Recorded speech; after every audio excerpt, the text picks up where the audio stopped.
ஒருத்துக்கு ஒரு டெக்னிக் இருக்கும். சூரியோட ஒர்க் பண்ண வரைக்கும் என்னன்னா, நான் அவன்கிட்ட ரொம்ப கம்மியாக தான் ஒர்க் பண்ணிருக்கேன். ஒரு 2-3 படம் பண்ணிருக்க மாட்டா, அவ்வளவுதான் இருக்கும். ஆனா ஒரு சீனுக்குள்ள இந்த காமெடியை மட்டும் தேடின ஒரு மூளை வந்து ஒரு ஸ்டேஜுக்கு அப்புறம் இத்தனை வருஷம் ப்ராக்டிஸ் பண்ணிட்டு அது எப்படி ஒரு ப்ரொட்டகனிஸ்டா கதையின் நாயகனை வந்து அதை பிரசன்ட் பண்ண போறோங்கிறத யோசிக்கிறது ஒரு பெரும் கஷ்டம். அது ஏன்னா ரொம்ப நாளா ஒரே ஃபார்ம்ல யோசிச்சுட்டு அது வந்து உடைச்ச இன்னொரு ஃபார்ம் உடைக்கிறதுங்கிறது.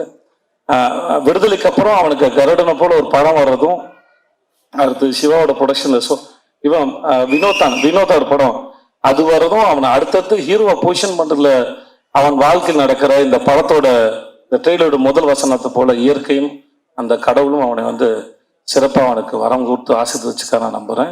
அவனோட அடுத்தடுத்த படங்களும் அவன் மேல ஒரு நல்ல ஒரு எதிர்பார்ப்பை ஏற்படுத்துது. அவனை ஹீரோவை மோல்டு பண்றதுக்கும் அது ரொம்ப அழகா வடிவமைக்குதுன்னு அதை பார்க்குறேன். அதை பார்த்து ரொம்ப ரசிக்கிறேன் நான்.